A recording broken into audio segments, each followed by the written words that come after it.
Assalamualaikum warahmatullahi wabarakatuh, adik-adik pecinta matematika di mana saja berada. Pada video kali ini saya akan membahas ataupun memberitahukan tentang materi kelas 11 matematika wajib yang masuk pada semester 2 ya, untuk kelas 11 SMA matematika wajib untuk semester 2. Nah, tak terasa juga di masa pandemi ini kita sudah masuk ke semester 2, semester penentuan ya adik-adik untuk naik tidaknya ke kelas 12. Jadi adik-adik tetap semangat belajar, tetap dari rumah itu semangat belajarnya itu harus tetap ditingkatkan ya, karena Bapak Ibu guru juga semangat untuk memberikan materi, sehingga adik-adik juga harus semangat untuk mengerjakan maupun mendapatkan ilmu dari Bapak Ibu guru yang telah dengan sukarela memberikan ilmunya walaupun dari jarak jauh ya, pembelajarannya lewat pembelajaran jarak jauh. Jadi tetap semangat, tetap jaga kesehatan, dan tetap menjadi siswa yang bisa bermanfaat di kemudian hari. Oke adik-adik, pada materi kali ini ataupun di semester 2 kali ini ada 5 KD kompetensi dasar yang akan adik-adik dapatkan pada semester 2 ini. Salah satunya kita akan bahas pada video kali ini tentang barisan dan deret aritmatika. Jadi pada kurikulum darurat itu kemarin sudah kita bahas 3 KD ya, 3 KD sudah kita bahas, dan ini masuk KD keempat untuk kurikulum darurat. Jadi kurikulum darurat itu hanya ada 8 KD kalau tidak salah, 8 KD, di mana 1 KD yang sebenarnya di awal pertemuan kelas 11 yaitu introduksi matematika di kurikulum darurat di masa pandemi ini dihilangkan.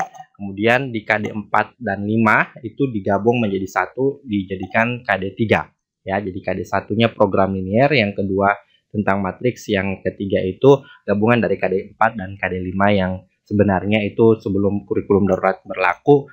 KD 45 itu ya tetap berjalan sendiri, tapi karena di masa pandemi ini sudah masuk di KD 45 digabung jadi satu KD.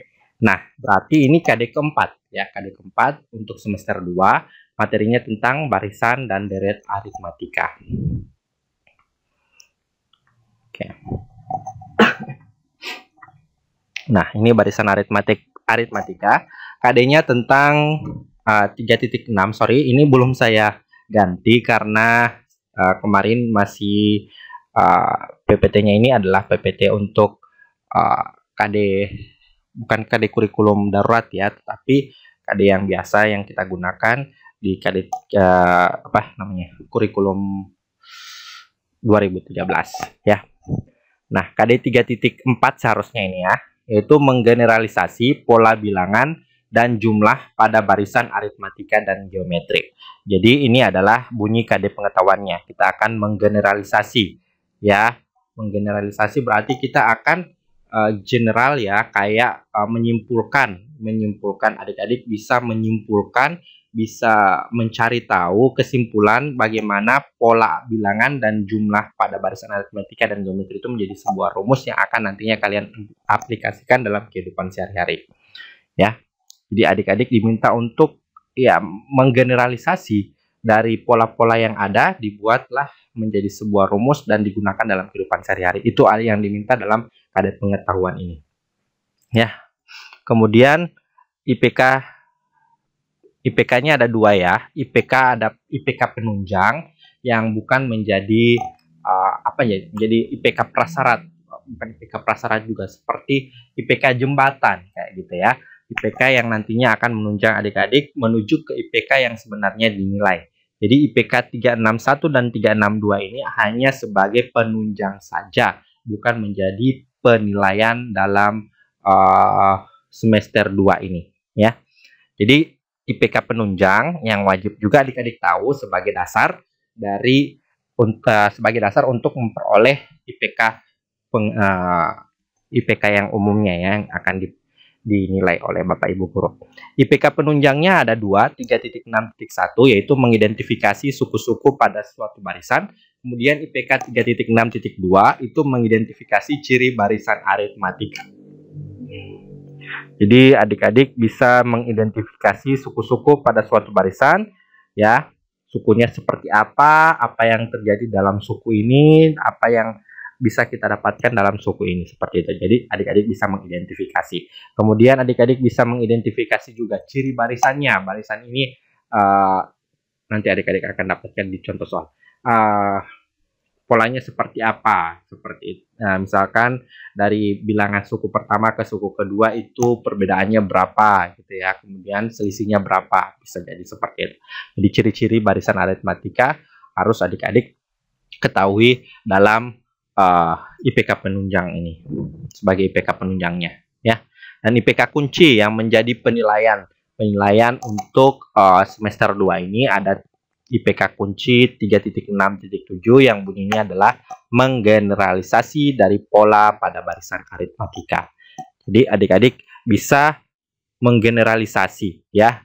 Kan di sini penunjangnya sudah adik-adik ketahui bahwasannya adik-adik sudah tahu bahwa suku-suku ini setelah adik-adik identifikasi, kemudian ciri-ciri dari suku tersebut adik-adik bisa ketahui, dan setelah diketahui suku-sukunya seperti apa, ciri-cirinya seperti apa, maka dengan mudahnya kita bisa menggeneralisasi pola yang ada menjadi suatu barisan aritmatika. Ya, ini yang diminta. Oke, kita lanjut. Nah, seperti apa dia barisan aritmatika? Di sini ada KD keterampilan. KD keterampilan juga sangat berpengaruh nanti di nilai semester adik-adik. Kenapa? Karena keterampilan juga ada di dalam suatu proses pembelajaran. Jadi apa yang diminta dalam KD keterampilan ya?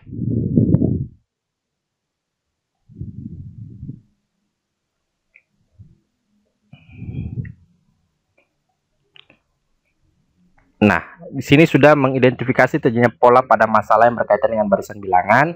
Kemudian yang menjadi IPK kuncinya adalah menyelesaikan masalah yang berkaitan dengan pertumbuhan. Jadi ada masalah yang berkaitan dengan pertumbuhan. Nanti ada contoh soal, aplikasinya seperti apa, dengan adanya rumus barisan dan deret aritmatika dan geometri, adik-adik bisa selesaikan masalah-masalah yang berkaitan dengan barisan aritmatika dan barisan geometri serta deret aritmatika dan deret geometri. Salah satunya mengenai pertumbuhan. Seperti apa nanti kita akan bahas pada barisan aritmatika. Oke, tujuan pembelajarannya ini sudah lewat. Ada 5 tujuan pembelajaran ya, sesuai dengan bunyi KD IPK-nya ya. Adik-adik bisa mengidentifikasi suku-suku, ciri barisan, menggeneralisasi pola, mengidentifikasi terjadinya pola pada masalah yang berkaitan dengan barisan bilangan, dan menyelesaikan masalah yang berkaitan dengan pertumbuhan. Nah, kita mulai saja. Ini adalah salah satu slide yang muncul tentang atau gambar yang muncul untuk kita pahami konsepnya ya, konsep pada materi yang akan kita bahas. Ini ada gambar tentang speedometer ya, gambar speedometer, alat ukur kecepatan pada kendaraan bermotor, dan ini speedometer untuk jenis roda 2 ya, motor. Nah, kita lihat konsepnya. Ini ada angka-angka yang muncul, hanya angka-angka tertentu saja. Di sini dari 0, 20, 40, 60, 80, 100, 120, dan 140. Ya, jadi lompat dari 0 ke 20, 20 ke 40, 40 ke 60, seterusnya sampai 140. Nah, ini juga masih kendaraan bermotor. Ini dari 0, 20, 40, 60, 80, 100, 120 ya, sama ya. Ini. Jadi ada angka-angka penting di sini yang hanya dituliskan. Kenapa bukan 01 ya? Kenapa langsung 0 ke 20? Ya, karena ini sebentar. Nah, ini untuk mobil ya. Untuk mobil ini 0, 20, 40, 60, 80, 100, 120. Kecepatannya lebih tinggi di sini ya. Sampai di 200. Nah, dari gambar 1, gambar 2, gambar 3 itu terdapat namanya pola angka-angka yang muncul di dalam speedometer ya. Nah, polanya di sini coba kita lihat di gambar 3. Dari 0 menuju 20. ya, dari 20 ke 40. Nah, ketambahan berapa dia dari 0 ke 20? Ya, ketambahan 20 ya. Di 0 ke 20 ketambahan 20. 20 ke 40 ketambahan 20. Jadi angka-angka yang di sini adalah angka-angka kelipatan 20 sampai di 200. Oke, ini 20, 40, 60, 80 seterusnya. Sebelumnya juga ini. Oke. Nah, kita lihat gambar keempat. Ini juga akan membentuk pola. Kita lihat warna yang pertama, warna hitam, ya. Dia jumlahnya hanya 1. Kemudian warna yang kedua, warna kuning ini ya. Ada 3 bola atau 3 lingkaran yang warna kuning. Kemudian di sini warna merah ada 5 lingkaran. Kemudian warna hijau ada 7 lingkaran. Kemudian warna ungu ada 9 lingkaran. Nah, ini juga membentuk pola. Polanya seperti apa? Ya, kita hitung mulai dari yang hitam 1, 3, 5, 7, 9. Berarti ketambahan berapa dari angka yang pertama? Kita lihat polanya. 1 ke 3 ketambahan 2. 3 ke 5 ketambahan 2. 5 ke 7 ketambahan 2. 7 ke 9 ketambahan 2. Berarti dari suku pertama ke suku selanjutnya itu selalu bertambah 2. Nah, ini ada ilustrasi soal cerita. Kita bayangkan Anda seorang penumpang taksi, ya. Kita bayangkan kita sebagai penumpang taksi.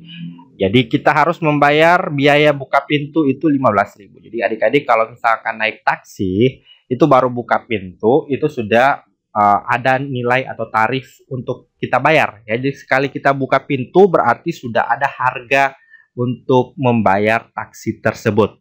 Ya, di sini membayar taksi, membayar biaya buka pintu saja baru membuka pintu itu harganya 15.000. Kemudian dan argo itu 5.000 per kilometer. Jadi kecepatannya itu bukan kecepatannya. Setiap kilometer, setiap 1 kilo itu membayar 5.000 dari biaya buka pintu. Jadi buka pintunya 15.000, harga awalnya baru buka pintu, belum naik, belum berjalan taksinya itu harganya 15.000 baru buka pintu. Nah, setiap 1 kilo itu ketambahan 5.000 ya, setiap 1 kilo 5.000. Nah, berapa ongkos taksi yang harus Anda bayar apabila telah menempuh jarak 5 km, 10 km, dan 50 km? Nah, ini ada ilustrasinya. Maaf. Ini baru buka pintu. Buka pintu harganya 15.000. Nah, setelah di dalam mobil, di dalam taksi, taksi ini akan berjalan sejauh 1 kilo. Nah, setelah di 1 kilo pertama, itu harga taksi akan bertambah dari buka pintu bertambah 5.000. Jadi harganya jadi 20.000. Di 1 kilometer berikutnya, berarti tandanya sudah 2 kilometer. Itu ketambahan 5.000 lagi, 25.000. Nah, kilometer ketiga, itu sudah ketambahan 5.000 lagi dari kilometer kedua, yaitu 25.000, berarti jadi 30.000. Dan seterusnya sampai yang ditanya jarak yang ditempuh atau berapa ongkos taksi yang harus kita bayar ketika jaraknya itu sudah berada pada 5 km, 10 km, dan 50 km. Nah, adik-adik, kita akan kerjakan ini di LKPD, lembar kerja peserta didik, yang akan saya bagikan di dalam Google Classroom ya. Jadi adik-adik yang di luar dari SMA Negeri 1 Tibawa nanti bisa saya kirimkan LKPD-nya. Ya, silakan tulis di kolom komentar atau saya akan bagikan nomor WhatsApp saya. Jadi saya akan kirimkan LKPD-nya untuk sama-sama kita mencari masalah ini berdasarkan konsep yang ada dalam soal cerita ini. Kita akan selesaikan masalah yang ditanyakan. Jadi untuk adik-adik yang di SMA Negeri 1 Tibawa, silakan buka Google Classroom dan saya akan membagikan LKPD yang pertama untuk adik-adik kerjakan. Oke, sekian video kita kali ini. Semoga ini bermanfaat. Jadi konsep pola bilangan tadi, pola bilangan dari gambar 1, 2, 3, dan pada soal cerita ini saya rasa cukup, dan nantinya adik-adik akan menggeneralisasi sesuai dengan KD-nya, sesuai dengan IPK-nya juga. Adik-adik sendiri yang akan menentukan atau menggeneralisasi dari pola yang ada menjadi sebuah rumus yang nantinya adik-adik gunakan untuk pertemuan selanjutnya. Sekian saya rasa cukup pada video kali ini. Semoga bermanfaat dan tetap terus menjaga semangat untuk belajar dari rumah. Dan insya Allah kita setelah pandemi ini kita akan ketemu tatap muka, dan adik-adik selalu menjaga kesehatan. Wabillahi taufiq wal hidayah. Assalamualaikum warahmatullahi wabarakatuh, dan sampai jumpa di video selanjutnya.